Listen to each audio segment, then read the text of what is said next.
Laura, thank you so much for being here today. When I was growing up, my mother, there were 5 children in our family. My mother always made birthdays very special for each one of us. And as I think back, that's what really inspired me to want to do the same thing for my kids. So it's sort of been passed down. How did you come up with this banner that you're going to show us? Well, I like to make birthdays special as well, and I also like to have traditions. I'm very tradition-minded, and I thought this banner would be a great way. Every time it came out, my daughter would get excited about her birthday, and because we use Velcro tape, we can add to it year after year candles as she grows. They don't stay 5 forever, though we sometimes wish they would. And sometimes we wish they wouldn't. So the candles can be added to. We could put more in between. Right. You can put as many as you want to get started. It's got the happy up here. And then also this top, you did something kind of unique. I did. Usually when you're making banners like this, a lot of people will just sew a loop for a pole to go through. But I wanted this to be able to be hung from the back of your chair. If you were celebrating outside, you could hang it from a tree limb. And by using the Velcro brand fastener, you have a little more wiggle room as to where you're going to hang this. That's a good idea. I like the chair. That's a good idea. Okay, and we're using felt and Velcro and then some embellishments, and that's about it. It is. It's a really simple project. So I did create a pattern, and the first thing you want to do is just cut a 24 by 14 inch banner of wool felt. You want a heavier felt for the banner piece so that it hangs nicely. You can use a craft grade felt for the rest of the applique But you want a little stability in right. that. I see. Once I have the banner piece, then I take the pattern and I cut the cake piece. We can use any color because the felt now comes in so many pretty shades. Yeah, you can, and personalize it to your child's favorite color. Or I always do pink. That's my daughter's.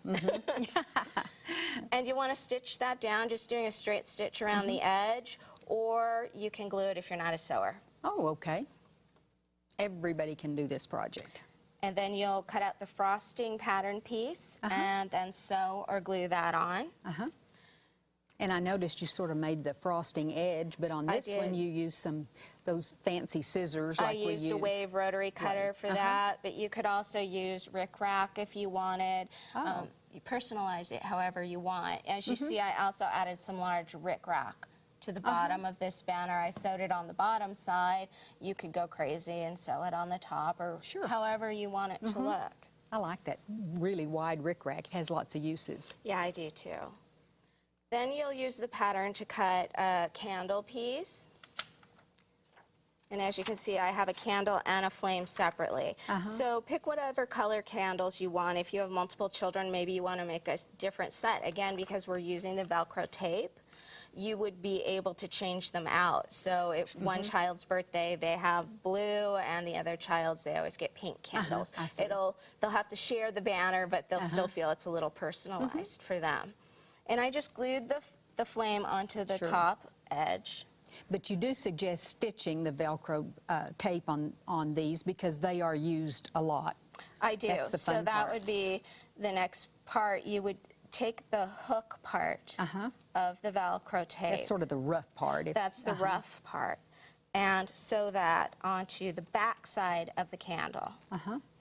And again, I do recommend sewing. This is the part that's going to take a lot of ripping on and off. And the reason I say to use the hook side is that when you're storing it, or if it's Johnny's birthday and Jane's pink candles are around, you can just store them by sticking them onto the felt on the back. So that makes self-holder that way. Yeah, I like to keep things together. Yeah, that's a they good will idea. get lost. Yeah.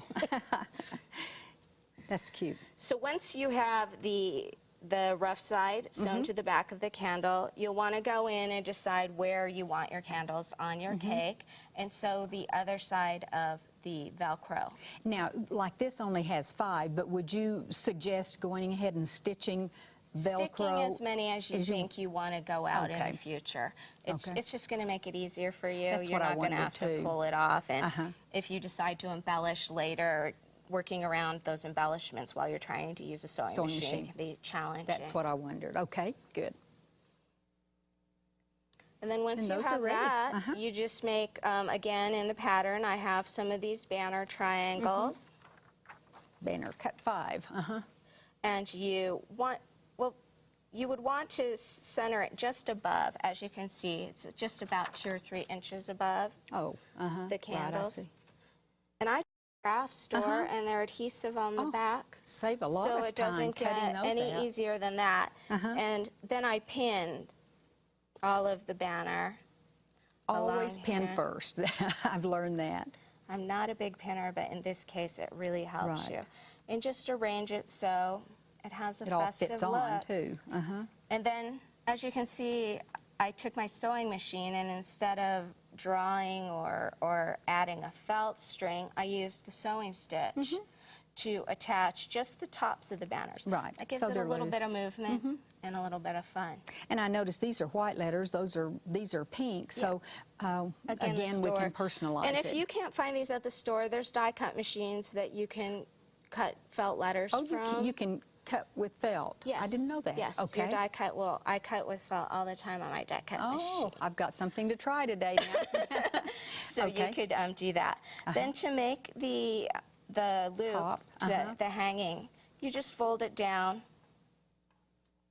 to about where your banner begins. And so